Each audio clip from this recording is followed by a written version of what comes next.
اللہ الرحمن الرحیم اللہم صلی علی سیدنا و مولانا محمد النبی الامی وعلی آلہ وصحابہ وازواجہ وبناتہ وذریاتہ واہل بیتہ اجمعین۔ سید الانبیاء، حبیب الانبیاء، خاتم الانبیاء، تاجدار مدینہ، سرور قلب و سینہ، شافی محشر، ساقی کوثر، تاجدار مدینہ صلی اللہ علیہ وآلہ وسلم نے ارشاد فرمایا کہ اپنی اولاد کو تین چیزوں کا علم، تین چیزوں کی تعلیم اپنی اولاد کو دو جب وہ بڑی ہونے لگے۔ تین چیزیں سکھلاؤ، تین چیزوں کا علم اپنی اولاد کے دل و دماغ کے اندر، اپنی اولاد کے گوشت پوشت کے اندر یہ تینوں چیزوں کا علم، تینوں چیزوں کی تعلیم بٹھا دو، تاکہ جب وہ بڑا ہو، جب وہ جوان ہو، پھر وہ جہاں کہیں جس میدان میں قدم رکھے اللہ پاک اسے کامیابی عطا فرمائے۔ وہ کون سی تین چیزیں ہیں؟ پہلی چیز فرمایا اپنی اولاد کو قرآن کریم پڑھاؤ، قرآن کریم سکھلاؤ، قرآن کریم کی تعلیم دلواؤ، اسے قرآن کریم پڑھاؤ، سمجھاؤ، سکھلاؤ۔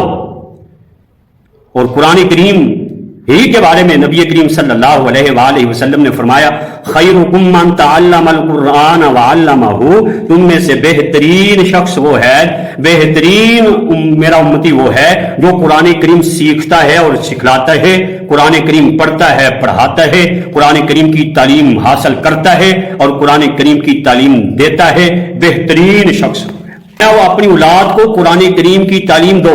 یہ والدین کا حق ہے کہ اپنی اولاد کو قرآن پاک سکھلائے، اپنی اولاد کو قرآن پاک پڑھائے۔ ہر ماں باپ کا یہ فرض بنتا ہے، ہر ماں باپ کے اوپر لازم ہے۔ یہ بچے کا حق ہے جو والدین کے اوپر واجب ہے کہ اس کی تربیت اچھی کی جائے، اسے قرآن و سنت کی تعلیم دی جائے تاکہ بڑا ہو کر کے وہ اچھا مسلمان بن سکے، تاکہ کل کو ہمارا بچہ جب میدان عمل میں قدم رکھے تو اسے احساس ہو کہ میں مسلمان ہوں اور میں نے جو بھی کام کرنا ہے وہ اللہ دیکھ رہا ہے، میں نے کل قیامت کے دن اس کا جواب دینا ہے۔ یہ نظریہ، یہ ذہن بنانا ہے ہم نے اپنی اولاد کا، تب جا کے کامیاب ہوگی۔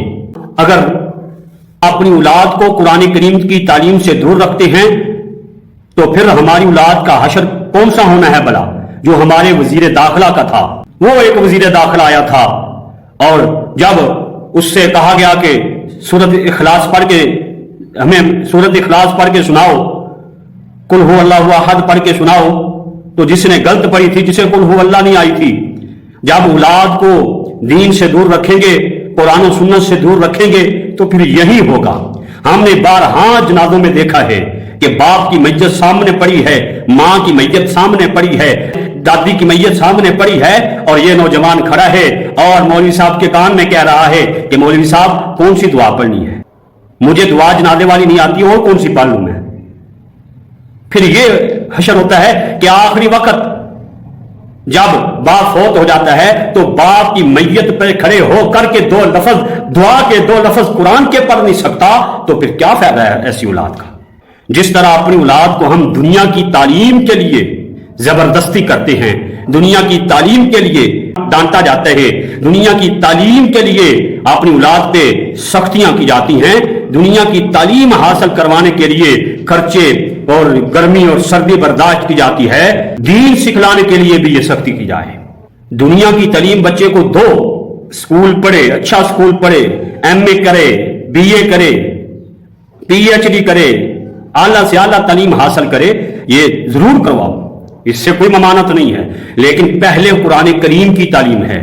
پہلے اسے پتا ہونا چاہیے کہ میں بالغ ہو گیا ہوں، مجھ پہ 5 وقت کی نماز فرض ہے، اسے پتا ہونا چاہیے ماں کا حق کیا ہے، اسے پتا ہونا چاہیے باپ کا حق کیا ہے، اسے پتا ہونا چاہیے عزیز و اقارب کا حق کیا ہے، اسے پتا ہونا چاہیے کہ اپنا میں نے زندگی کیسے بسر کرنی ہے، اسے پتا ہونا چاہیے کہ کل قیامت والے دن میں نے اللہ کے سامنے اپنے ایک ایک قدم کا، ایک ایک سانس کا جواب دینا ہے، اس کے دل و دماغ میں یہ ہو۔ ہم نے اولاد کو قرآن کریم نہیں سکھلایا، قرآن کریم کی تعلیم نہیں دی، تو پھر ہماری اولاد جوان ہو کر کے ایسی بن گئی، ایسی بدبخت نکلی کہ باپ کو دھکے مار کے گھر سے باہر نکال دیا، माँ को धक्के मार के घर से बाहर निकाल दिया। और बहुत सारे तो हमने ऐसे वाकयात सुने हैं कि बदबख्तों ने बाप को मार दिया गोली मार के, माँ को छुरी मार के माँ का कलेजा चीर दिया।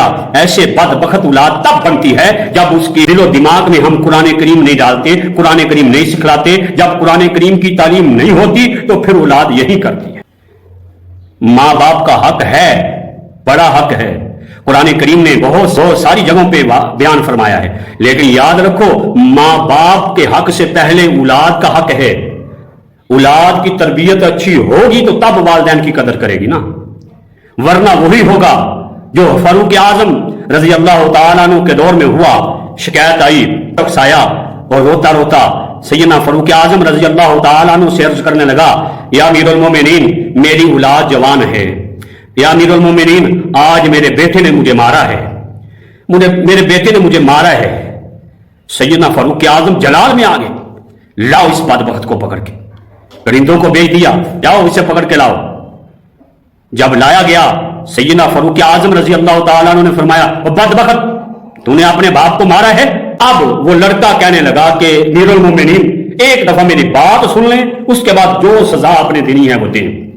वो कहने लगा कि या अमीरुल मोमिनीन, जब मैं छोटा था तो मेरा बाप मुझे अपने साथ ऊंट चरवाने के लिए बाहर ले जाया करता था, और मेरा बाप मुझे बतलाता था कि जब दो ऊंट आपस में लड़े, जब दो ऊंट आपस में झगड़े, तो ये डंडा जो है ना, इस डंडे से उन्हें मार के उनका झगड़ा खत्म करना है। या अमीरुल मोमिनीन, ये मेरी बचपन से तरबियत हुई, बचपन से मेरे ज़हन में, मेरे दिमाग में ये बात बिठा दी गई। तो आज मैं जब ऊंट चरवा करके घर में दाखिल हुआ तो मैंने देखा कि माँ बाप आपस में झगड़ रहे थे, लड़ रहे थे, झगड़ा कर रहे थे, और मेरे दिमाग में फटाफट वो बाप की आ गई कि जब दो लड़ रहे हूं तो उन्हें डंडे मार मार के उनका झगड़ा खत्म करना चाहिए। या अमीरुल मोमिनीन, मेरे दिमाग में जो था मैंने कर दिया, मैंने दोनों को दो दो चार चार डंडे लगाए, दोनों का झगड़ा खत्म करवाया।